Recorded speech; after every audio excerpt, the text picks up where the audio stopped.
Hello दोस्तों, आप सभी का स्वागत है आपके अपने YouTube channel JMS competitive classes में।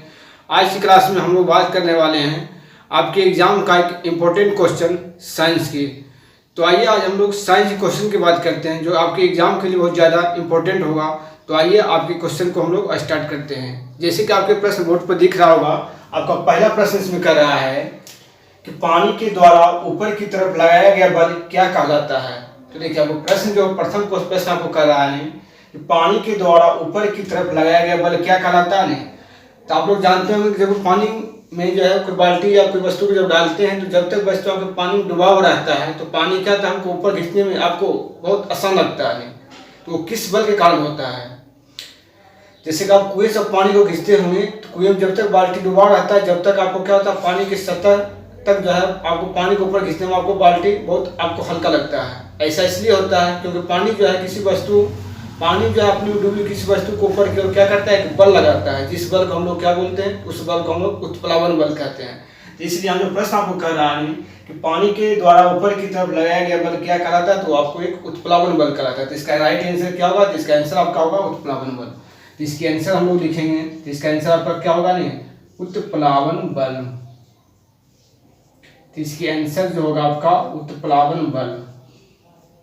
तो ये जो है आपके उत्प्लावन बल के कारण जो है पानी के द्वारा जो ऊपर की सतह पर लगाया गया बल क्या कहलाता है, आपका उत्प्लावन बल कहलाता है। उत्प्लावन बल का कारण जो है कोई पानी जो है बाल्टी को खींचने में क्या होता है, बहुत आसान लगता है। तो इसका आंसर क्या होगा आपका उत्प्लावन बल। तो आइए प्रश्न की हम बात करते हैं दो में। प्रश्न के दो में कह रहा है कि डैश में वृद्धि के साथ एक ठोस द्वारा डाले गए दबाव में कमी आती है। कर आपको प्रश्न कि डैश में जो वृद्धि के साथ एक ठोस द्वारा डाले गए दबाव में कमी आती है। आप लोग जानते होंगे कि किसी वस्तु के जो है क्षेत्रफल को जब हम लोग बढ़ा देते हैं तो उस वस्तु पर क्या होता है, आपको दाब कम पड़ता है। और जब क्षेत्रफल कम करते हैं तो वस्तु में क्या होता है, दबाव अधिक पड़ता है। जैसे कि आप हमारे पास एक स्केच है, इस स्केच को जब हम लोग सीधा ऐसे गिराते हैं सतह पर तो क्या होता है, सतह पर इसका दबाव आपको ज्यादा पड़ता है। क्योंकि सतह पर गिरेगा तो इसका क्षेत्रफल क्या एरिया बहुत छोटा है। जब इसको इस तरीके से हम लोग गिराते हैं तो इसके सतह पर जो है दबाव कम पड़ेगा, क्योंकि इसके क्षेत्रफल जो है इस डायरेक्शन में क्या हुआ, क्षैतिज दिशा में जो है इसका क्षेत्रफल बढ़ गया। तो क्षेत्रफल जब किसी वस्तु को बढ़ा दिया जाता है तो उस पर जो है सतह पर गिराने पर उसका दबाव क्या होता है, कम पड़ता है। जैसे कि आप जो है नीचे की सतह आपको मिट्टी जो है पूरा पानी से टिका हुआ भैया हो रहा है, उस पर आप चढ़ते तो क्या होता है, दबाव आपको ज्यादा पड़ता है, उसमें पैर जो है ज्यादा धंसता है। जब उस पर एक ट्रक तख्ता को रख देते हैं तब उस पर हम लोग बोलते हैं तो उस पर क्या होता है, आपको दबाव कम पड़ता है। ऐसा क्या होता है नहीं, क्योंकि किसी भी सतह के क्षेत्रफल को जब हम लोग बढ़ा देते हैं तो उस पर जो है पड़ने वाला दबाव क्या होता है, कम जाता है। और क्षेत्रफल को जो है वो कम करके उस पर दबाव को बढ़ाया जाता है। जैसे कि मार्कर को हम लोग इस नीचे गिराते हैं तो सतह पर नीचे सतह पर क्या होगा, दबाव ज्यादा पड़ेगा। इस रूप में हम लोग गिराते हैं तो इस पर सतह पर क्या होगा, आपको दबाव कम पड़ेगा।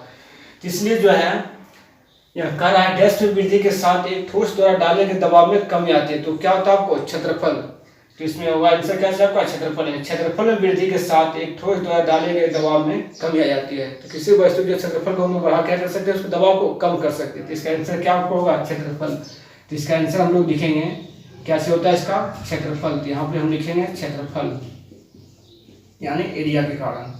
तो एरिया में वृद्धि के कारण जो होता है उसका दबाव क्या होता है, कम हो जाता है। तो आइए नेक्स्ट प्रश्न आपका प्रश्न 3 कर रहा है कि चांदी का घनत्व 10.8 kg प्रति मीटर क्यूब और पानी का घनत्व दिया हुआ है 10³ kg प्रति मीटर क्यूब है। चांदी का अपेक्षित घनत्व क्या है, हमको क्या निकालना है, चांदी का अपेक्षित घनत्व। तो हम लोग अपेक्षित घनत्व का फॉर्मूला जानते हैं कि अपेक्षित घनत्व का आपका फॉर्मूला होता है पदार्थ का घनत्व बटे होता है आपको पानी का घनत्व। तो चलिए अपेक्षित घनत्व निकालने किसमें कर रहा है, तो अपेक्षित घनत्व का हम लोग फॉर्मूला जानते हैं। देखिए अपेक्षित घनत्व का फॉर्मूला क्या होता है, तो यहाँ पे हम लोग जानेंगे पहले अपेक्षित घनत्व। तो देखिए अपेक्षित घनत्व का फॉर्मूला क्या होता है, आपका पदार्थ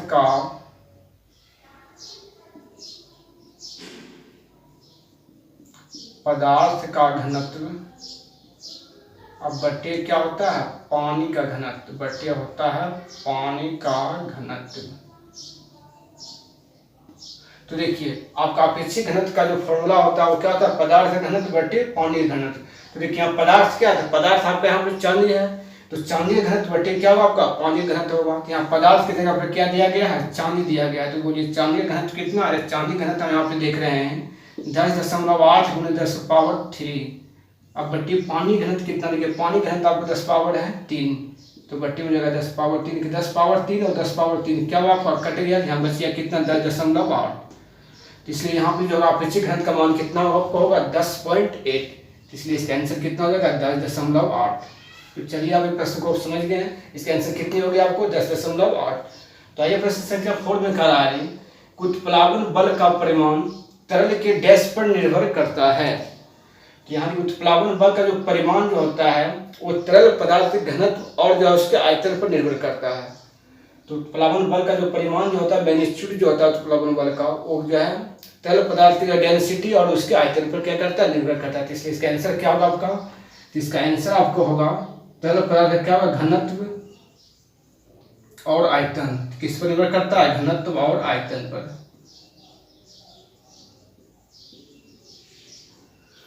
तो घनत्व और आयतन पर क्या करता है, ये निर्भर करता है। तो ये कहा उत्प्लावन बल का परिमाण जो है तरल के डैश पर निर्भर करता है, तो तरल के जो है घनत्व और आयतन पर क्या करता है, निर्भर कर जाता है। इसलिए इसका आंसर क्या होगा, घनत्व और आयतन। तो आइए प्रश्न आपको 5 में कह रहा है जल की गिरती हुई बूंदी किस गुणधर्म के कारण गोलाकार होती है। देखते हैं जब बारिश आपकी पड़ती है या तो कोई आपके ऊपर सतह से पानी को नीचे गिराते हैं, तो नीचे गिरने के बाद क्या होता है, गोल गिरता है। तो ऐसा क्यों होता है, तो ऐसा इसलिए होता है कि जब कोई ऊपर की सतह जो है पानी नीचे गिरता है तो अपने क्षेत्रफल को जो है वो कम से कम करना चाहता है, जिस गुण को हम लोग क्या बोलते हैं, सरफेस टेंशन कहते हैं, पृष्ठ तनाव कहते हैं। तो इसलिए जो है जल की गिरती हुई बूंद जो है किस गुणधर्म के कारण गोलाकार होती है, तो पृष्ठ तनाव के कारण, यानी सरफेस टेंशन के कारण। तो इसलिए इसका आंसर क्या आपका होगा, तो इसका आंसर होगा आपको पृष्ठ तनाव। तो इसका आंसर लिखिएगा आप लोग पृष्ठ तनाव। तो पृष्ठ तनाव के कारण क्या होता है, कोई भी जल गिरती हुई बूंद जो है वो गोल होती है। तो आइए प्रश्न 6 में बात करते हैं। 6 में कह रहा है कि एक ब्लॉटिंग पेन, एक जो है ब्लॉटिंग पेन, एक ब्लॉटिंग पेपर कह रहा है स्याही, एक ब्लॉटिंग पेपर स्याही कैसे सूखती है। तो देखिए ब्लॉटिंग पेपर में क्या होता है, स्याही का इंक जो सूख लेता है, वो किस रूप में सूखता है। जैसे कि आप जो मिट्टी की सतह पर जो है पानी गिरा देते हैं, मिट्टी क्या करता है, पानी को धीरे धीरे सोख लेता है। या तो आप लालटेन की बत्ती देखते होंगे नहीं, कि लालटेन जब तेल डालते हैं तो बत्ती क्या करता है, लालटेन के जो है तेल को वो धीरे धीरे सोख लेता है। तो इस किस क्रिया कारण से होता है, तो वो जो होता है आपके केशिका क्रिया कारण। तो इसलिए ब्लॉटिंग पेपर हो गया, वो स्याही कैसे सोखता है, तो केशिका क्रिया कारण। या लालटेन से जो है, लालटेन जो बत्ती जो है तेल को सोखता है, वो किस क्रिया कारण सोखता है, नहीं तो लालटेन में जो है तेल लाते हैं तो क्या करता है, बत्ती जो उसमें डाला जाता है वो क्या करता है, तेल को धीरे धीरे इसके ऊपर तक लाता है। तो वो किस क्रिया कारण लाता है, तो वो लाता है आपको केशिका क्रिया कारण। तो इस प्रश्न का आंसर जो होगा आपको क्या होगा, केशिका क्रिया। तो इसका आंसर लिखिएगा क्या से, केशिका क्रिया। तो इसका आंसर जो होगा आपका केशिका क्रिया कारण होता है। इसके आंसर क्या हो गया आपका, केशिका क्रिया। आइए नेक्स्ट प्रश्न में बात करते हैं। प्रश्न 7 में कह रहा है कि दबाव एक दाब बराबर डैश होता है। देखिए यहाँ क्या कह रहा है, दाब बराबर, यहाँ लिखा हुआ है डॉट डॉट, यानी दाब बराबर क्या लिखना होगा, फॉर्मूला लिखना। दाब बराबर फॉर्मूला क्या जानते हैं, हम लोग दाब बराबर फॉर्मूला जानते हैं, बल बटे क्षेत्रफल। तो दाब का यहाँ पूछा है दाब बराबर डॉट डॉट, यानी दाब का फॉर्मूला क्या होता है। दाब बराबर क्या होता है, दाब बराबर हम लोग जानते हैं होता है बल बटे क्षेत्रफल। इसलिए दाब बराबर क्या है लिखेंगे, तो दाब बराबर हम लोग जानते हैं होता है बल बटे क्षेत्रफल। तो इसलिए यहाँ लिखिएगा इसका आंसर क्या चीज, बल देखिए बटे क्षेत्रफल। देखिए इसके आंसर को हम लोग इधर लिखते हैं। इसका आंसर देखिए यहाँ पर लिख देते हैं, दाब बराबर क्या होता है, बल बटे क्षेत्रफल। बल बटे होता है क्षेत्रफल। तो दाब बराबर क्या हो गया आपका, बल बटे क्षेत्रफल। और आप लोग जानते होंगे दाब का ऐसा मात्रक क्या होता है, दाब का ऐसा मात्रक जो होता है आपको न्यूटन प्रति वर्ग मीटर, या न्यूटन प्रति वर्ग मीटर को हम लोग क्या बोलते हैं, पास्कल बोलते हैं। तो इसलिए दाब का जो मात्रक होता है वो होता है आपको न्यूटन प्रति वर्ग मीटर होता है, या तो पास्कल होता है। तो इस चीज को भी आप याद रखिएगा। तो आइए प्रश्न संख्या बात करते हैं आपको 8 में। प्रश्न 8 में आपको कह रहा है कि एक सदिश राशि में डैश और दिशा दोनों होते हैं। आप लोग जानते होंगे कि सदिश राशि में जो होता है आपको परिमाण और जो है दिशा, यानी मैग्नीट्यूड और जो है डायरेक्शन दोनों होता है। तो इस प्रश्न का आपका आंसर क्या होगा, नहीं कराइए सदिश राशि में डैश और दिशा दोनों होते थे। हम लोग जानते हैं कि सदिश राशि में जो है मैग्नीट्यूड और डायरेक्शन दोनों होते हैं। तो इसलिए यहाँ पे क्या बनाएगा, तो आपको यहाँ पे बनाएगा मैग्नीट्यूड यानी परिमाण। तो एक सदिश राशि में जो है परिमाण और दिशा दोनों होता है। तो इसका आंसर क्या होगा, तो यहाँ पे आपको बनाएगा परिमाण। तो इसका आंसर लिखिएगा आप लोग परिमाण। आइए प्रश्न संख्या फिर बात करते हैं 7 की ओर। प्रश्न संख्या आपका 9 की ओर। प्रश्न देखिए आपको 9 में कह रहा है कि ठोस पदार्थ के डैश और डैश निश्चित होते हैं। तो आप लोग जानते होंगे कि ठोस पदार्थ में जो है उसकी आकृति और आयतन क्या होता है, दोनों निश्चित होता है, जबकि द्रव पदार्थ में केवल जो उसके आयतन निश्चित होते हैं और जो गैस पदार्थ में आकृति और आयतन दोनों क्या होता है, अनिश्चित होते हैं। तो इस प्रश्न का आपका आंसर क्या होगा? इस प्रश्न का आंसर होगा कि ठोस पदार्थ के जो है आपका आकृति और आयतन दोनों निश्चित होते हैं। तो इसलिए यहाँ पे क्या हो जाएगा, तो आपका आंसर यहाँ पर होगा आकृति और आयतन, आकृति और आयतन, आकृति और आयतन दोनों निश्चित होता है। इसलिए इस प्रश्न का आंसर क्या होगा कि ठोस पदार्थ के जो है आकृति और आयतन दोनों निश्चित होते हैं। इसलिए यहाँ क्या हो जाएगा, आकृति और आयतन। आइए प्रश्न संख्या फिर हम बात करते हैं 10 की ओर। देखिए प्रश्न 10 में आपको कह रहा है कि दाब की विमा सूत्र क्या है। देखिए यहाँ क्या पूछा आपको, दाब की विमा सूत्र क्या है। आप किसी भी राशि का जो है विमा सूत्र निकालने के लिए सबसे पहले हम लोग क्या करते हैं, उसके फॉर्मूला को लिखते हैं। तो आइए आपको यहाँ पर जो है दाब के विमा सूत्र को बतलाते हैं। आप इस रूल से आप किसी भी भौतिक राशि के विमा सूत्र को आप आसानी से निकाल सकते हैं। किसी भी जो है राशि का जो विमा सूत्र निकालने सबसे पहले उसके फॉर्मूला को लिखते हैं, फिर उस फॉर्मूला को जहाँ तक संभव हो उसको छोटे छोटे पदों में तोड़ते हैं। उसके बाद फिर क्या करते हैं, उसके बीमा को लिखते हैं। बीमा को लिखने के बाद उससे आपको दिए गए जो है राशि का बीमा सूत्र निकल जाता है। तो आइए जैसे कि आपको यहाँ पे कह रहा है कि दाब की बीमा सूत्र क्या है, तो सबसे पहले हम लोग क्या करेंगे, यहाँ पर दाब के फॉर्मूला को लिखेंगे।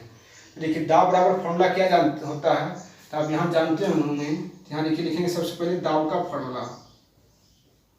देखिए दाब बराबर फॉर्मूला आप जानते हैं, बल बटे होता है क्षेत्रफल। दाब बराबर सूत्र क्या होता है, बल बटे क्षेत्रफल। ये आपका फॉर्मूला हो गया। तो सबसे पहले किसी राशि जो विमा सूत्र निकालते हैं तो हम सबसे पहले क्या करते हैं, उसके फॉर्मूले को लिखते हैं। तो यहाँ हो गया दाब का फॉर्मूला बल बटे क्षेत्रफल। अब देखिए फिर हम जानते हैं बल का फॉर्मूला क्या होता है, तो बल का फॉर्मूला हम जानते हैं द्रव्यमान गुणे त्वरण। तो यहाँ देखिए बल का फॉर्मूला क्या होता है आपका, MA। M मतलब क्या होता है, द्रव्यमान होता है, और A मतलब क्या होता है आपका, त्वरण होता है। इसलिए बल का सूत्र क्या होता है, आप लोग जानते होंगे, बल का सूत्र क्या होता है, बराबर MA। इसलिए बल का फॉर्मूला क्या हो गया, द्रव्यमान गुणे त्वरण बटी देखिए क्या क्षेत्रफल। क्षेत्रफल का फॉर्मूला क्या, तो लंबाई गुणे चौड़ाई, तो L गुणे B। अब देखिए यहाँ पे क्या गया, द्रव्यमान और त्वरण। फिर देखिए यहाँ पे त्वरण का भी सूत्र क्या होता है, त्वरण का जो फॉर्मूला होता है आपको वो क्या होता है आपको, देखिए द्रव्यमान को हम क्या करते हैं, द्रव्यमान हम को सूत्र, त्वरण का सूत्र होता है V माइनस U बटे T। और देखिए यहाँ पे लंबाई में चौड़ाई उतार देते हैं, V माइनस U बटे T, बटे यहाँ पे है दिया जैसे खाली लगा देते हैं हम लोग गुना में T। त्वरण का सूत्र हो गया V माइनस U बटे T। M को छोड़ दिए, लंबाई में चौड़ाई यहाँ पे लिख दिए। तो देखिए आपको यहाँ क्या बन गया, आपको M into V minus U बटे L गुना V गुने T। अब देखिए यहाँ पे V माइनस U का मतलब क्या होता है, तो V माइनस U का मतलब, V मतलब होता है आपका अंतिम वेग होता है, और U मतलब होता है आपका प्रारंभिक वेग। तो V माइनस U मतलब एक प्रकार से क्या है, वेग है। जो वेग का फॉर्मूला क्या होता है, वेग का फॉर्मूला हम जानते हैं विस्थापन बटे समय होता है, जिसमें विस्थापन को हम लोग क्या लिखते हैं, डिस लिखते हैं, या तो ऐसे लिखते हैं। चलिए यहाँ पे हम लोग डिस लिखते हैं। तो V माइनस U मतलब हो गया क्या, आपका वेग हो गया, अंतिम वेग और प्रारंभिक वेग का क्या है, अंतर है। तो इस प्रकार से क्या हो, वेग ही है। तो वेग का फॉर्मूला क्या, देखिए द्रव्यमान को हम लोग यहाँ लिख देते हैं, और वेग का फॉर्मूला होता है D बटे T। तो देखिए पहले क्या है, L गुना B गुना T, और D बटे T जो था आपको वो किसके लिए फॉर्मूला था, आपको वेग के लिए। तो यहाँ भी हो गया फिर आपका D बटे T। V माइनस U मतलब क्या, वो वेग हो गया। तो वेग का फॉर्मूला क्या था, विस्थापन बटे समय। यहाँ इतना कर दिए, जितना सम होगा उसको पूरा फॉर्मूला ग्रुप में इसको तोड़ देंगे। तो देखिए आपको इतना टूटने के बाद आपको इतना बन गया। अब यहाँ पे हम क्या देख रहे हैं, अब इसके क्या, अब तोड़ना भी संभव है, अब नहीं टूटेगा। अब क्या करेंगे, इसके हम बीमा को लिखेंगे। तो देखिए यहाँ पे पहले क्या है, M मतलब क्या होता है, द्रव्यमान। तो द्रव्यमान का बीमा क्या होता है, द्रव्यमान के बीमा जो होता है आपका M होता है। तो यहाँ पे हम लोग द्रव्यमान का बीमा क्या लिखेंगे, तो बीमा जो है कैपिटल से लिखा जाता है, इसलिए M का जो है द्रव्यमान के जो बीमा जो होता है वो M होता है। और D मतलब क्या होता है, D मतलब विस्थापन। विस्थापन क्या होता है, दो बिंदुओं के बीच की न्यूनतम दूरी को विस्थापन कहते हैं। तो विस्थापन मतलब प्रकार से क्या होता है, लंबाई होता है। तो लंबाई का बीमा जो होता है वो L होता है। तो लंबाई का बीमा क्या होता है, L। यहाँ हो जाएगा L, और देखिए यहाँ पे क्या है बटे में L मतलब क्या, लंबाई। लंबाई के लिए बीमा क्या होता है आपका, लंबाई के लिए बीमा L होता है। गुणे देखिए क्या है, B मतलब होता है चौड़ाई। चौड़ाई में क्या होता है, एक प्रकार से दूरी का ही व्यक्त होता है, यानी लंबाई का लेंथ का ही व्यक्त किया जाता है। तो लंबाई के बीमा, चौड़ाई के बीमा क्या होगा, आपको L ही होगा। उसके बाद देखिए यहाँ पे क्या है टी, यानी टी मतलब क्या होता है समय, समय के बीमा जो होता है वो टी होता है, तो समय के लिए बीमा क्या होगा यहाँ पे टी। फिर देखिए गुणांक क्या है टी, तो इसके लिए बीमा भी हो जाएगा आपको टी। समय के लिए बीमा क्या होता है कैपिटल टी।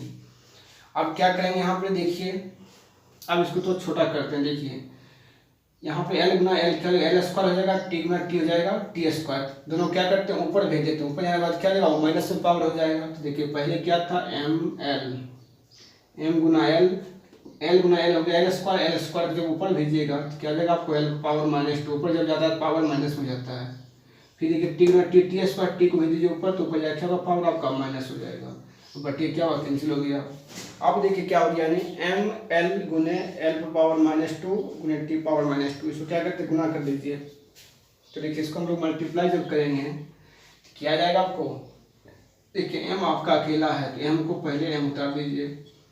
देखिए एल गुना जब बेस समान है तो पावर क्या था जुड़ता है, लेकिन यहाँ प्लस माइनस में तो क्या घट जाएगा, तो 1 में घटेगा तो क्या बचेगा -1, यहाँ एल पावर क्या होगा -1, टी तो अकेला है तो उसी रह जाएगा टी पावर -2। देखिए ये क्या बन गया आपका, और दिमाग क्या रहता है बड़ी ब्रैकेट के अंदर लिखा जाता है, तो इसको बड़ी ब्रैकेट इसमें हम लोग लगा देते हैं। तो इस प्रकार से क्या निकल गया आपको दाब का बीमा। तो दाब का बीमा देखिए क्या हो गया आपको M L inverse 1 T inverse 2, इसको क्या पढ़ते हैं माइनस को इनवर्स पढ़ते हैं। इस प्रकार से आपके दाब का जो बीमा हो गया वो आपको M L inverse 1 T inverse 2 हो गया, ये हो गया आपके दाब का बीमा। तो इस प्रकार से आप जो है किसी भी जो है भौतिक राशि का बीमा को आप आसानी से निकाल सकते हैं। तो थैंक यू दोस्तों, आज की क्लास को हम लोग फिर यहीं तक रखते हैं, फिर हम लोग मिलते हैं आपके नेक्स्ट वीडियो में। और यदि आप हमारे इस टेलीग्राम चैनल से नहीं ज्वाइन किया टेलीग्राम चैनल से भी ज्वाइन कर लीजिए, क्योंकि वहाँ पे हम लोग डेली वीडियो को प्रोवाइड करते रहते हैं। हमारा टेलीग्राम चैनल है JMS कॉम्पिटिटिव क्लास, आप उससे भी जरूर जुड़े हैं। और हमारे इस यूट्यूब चैनल को यदि आप तक सब्सक्राइब नहीं किए तो इस चैनल को जरूर सब्सक्राइब कीजिए। थैंक यू दोस्तों, आज तक क्लास है तक, फिर हम लोग मिलते हैं आपके नेक्स्ट वीडियो में। जब तक के लिए जय हिंद, वंदे मातरम।